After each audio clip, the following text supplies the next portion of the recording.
Welcome to 101. I'm Rick Kaplan. My guest today is Mike Kunz. He's with Maugel Architects, and he's a principal at Maugel. How are you, Michael? I am well, thanks. Actually, I'm going to call you Mike for the rest of the show. How's that? Mike is perfect. Michael is when I was in trouble when I was younger. Yeah. So tell us a little bit about Maugel. Once again, Rick, thanks for having me. It's good to be here. I'm a principal at Maugel Architects. I lead the firm's industrial and commercial business. Maugel Architects has been around for about 27 years. We've designed over 4 billion square feet of industrial and commercial real estate throughout New England. In addition to industrial, we also are very active in the life science, advanced technologies, healthcare, multifamily, and custom residential. Last year, we purchased DeStefano Architects based in Portsmouth, expanding our geographic reach and bringing our total head count to 40 people based in Harvard, Mass. and Portsmouth, New Hampshire. I've been with the firm about 22 years. I like to say I started when I was 10. Mostly continuously, except for I left for a couple years to pursue a career in brewing, and I was a brewer at Smutty Nose for a couple years. So. And you decided to come back? Come on. I did. Yeah, it's a little difficult. It's hard work and not a lot of money. Yeah. It was a fantastic job. Yeah, I'm sure it was fantastic. So, we're in this pandemic now, which is a kind of a mess, and no one knows where we're going from this point. So what are you seeing happening right now as far as some of the structures that are out there? The industrial market is it's going crazy. A lot of these e-commerce, people aren't leaving their houses, they're not going to the malls. It kind of started before the pandemic, but it's really made it so you can go on Amazon, order anything, and have it at your house within a couple days, or go to the grocery store. But the warehousing is expanding, trying to keep all the goods on the shelves throughout the pandemic has been pretty difficult. You notice toilet paper and paper towels is not prevalent at sometimes, and so these warehouses are trying to get goods in so they can have them on hand. Now the only problem is they don't have enough truck drivers and trucks to get the goods to the warehouses.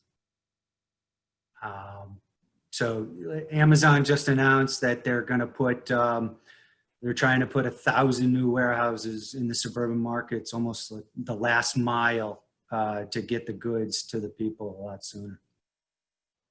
One of the things I've heard around the country is about a lot of the malls that are abandoned. So now they're going into become industrial space or warehousing or fulfillment centers. Yeah, Have you been seeing anything like that? Yeah, we actually are working on a project off 495, an existing mall that only has about 4 tenants left. And they're basically going to be leaving shortly, and we're going to try to convert that into 1 million square feet of warehousing. Land is prevalent. They have a lot of land, a lot of parking for trucks, easy access. It's good to, a lot of malls are near highways, so a lot of people can get in and get out pretty easily. And so it makes it a perfect spot to put a warehouse. Also the same for big box stores. And car dealerships the same way. You're finding car dealerships are converting to warehousing? Some potential, yeah. They're basically taking the land and demoing the building and putting up you can easily get 100,000 square foot warehouse with. Interesting.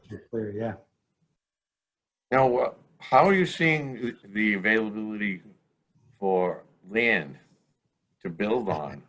In Massachusetts, I would think there's very little left, unless you go very far out. Yeah, so we're working with Condyne Capital right now at Blue Star Industrial Park in Norton. That was very difficult to get a lot of land. It's in Massachusetts especially.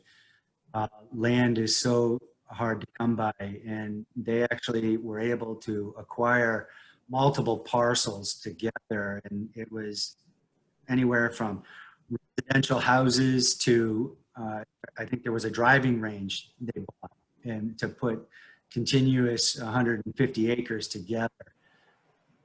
So that leads back to why developers are looking at malls and other areas that have a lot of land to be able to get enough space to put up an industrial building or park. And that kind of goes into the labor rates here in Massachusetts. Everything is, labor costs for construction are a lot higher than most other places in the country. So that's a tough thing to do right now, I would think. You know, between the land and the labor, I mean, you don't have much going for you. No, but if we work very closely with the developers and clients, and one of the design trends we're seeing up here in the Northeast is tilt-up concrete panels for the exterior of the building. It's very prevalent in the South, and it's coming up, making its way up here. You basically pour the concrete and put the insulation in and pour another concrete over within the footprint of the building. And the upfront costs are a little more expensive, but the durability of the building and the maintenance cost for the life of the building is a lot less. So that's one thing we're seeing to try to keep costs down, and it becomes more efficient for the builders and easier to build, which is bringing the labor costs down for the developer. Yeah, I would think there would be more things of that nature coming into the marketplace to cut down the expense of the building and also the labor. Do you see other products like that? Or should I say technology that's helping cause? I mean, there are some technologies that are helping. They're based on, you can look at it as beginning of a project with using technology in the architectural design and Revit, making it so you can keep labor costs down, efficiencies in the building. There's a lot of drone activity to get parcels of land and figure out how to where to stake the buildings. There's a few things, yeah. Yeah, because I had seen, I was invited actually to a company out near Springfield where they had developed these, I'm not going to say bricks, but they look like bricks or cinder blocks that have solar panels built right into them. Wow. So you can put up a structure and the solar is part of the structure. So it's pretty neat. Yeah, I've seen it in roofing material and shingles, but not in masonry. That would be interesting to see. Yeah, no, it's a couple of guys that came up with this product, and I don't remember what town, but it's out near Springfield. Because I remember when I went out there, I had to stop and see the casino there too. The MGM. Yeah, and the Basketball Hall of Fame. So, Mike, if someone wants to get a hold of you at Maugel, how would they do so? Pretty easy. You can find us on our website, maugel.com. We're on LinkedIn, YouTube, Instagram, Twitter. I think the only couple social medias that we're not on are TikTok. Oh, thank God. Yeah. So, yeah, our marketing director doesn't like those two. I mean, they're just, I guess. So. Well, this has been great. I appreciate you doing this interview this morning, Mike. Always a pleasure to talk to you guys at Maugel. So anytime. Yeah. I want to wish you a pleasant afternoon. Thank you. You as well. And we'll see you soon. Thanks, Rick. Take care. Thank you for watching today's interview. If you'd like to be a guest, a sponsor, or even advertise in the New England Real Estate Journal, you'll find our contact information in the description box below. You can also find all our social media platforms so you can follow us, and please subscribe to our YouTube channel.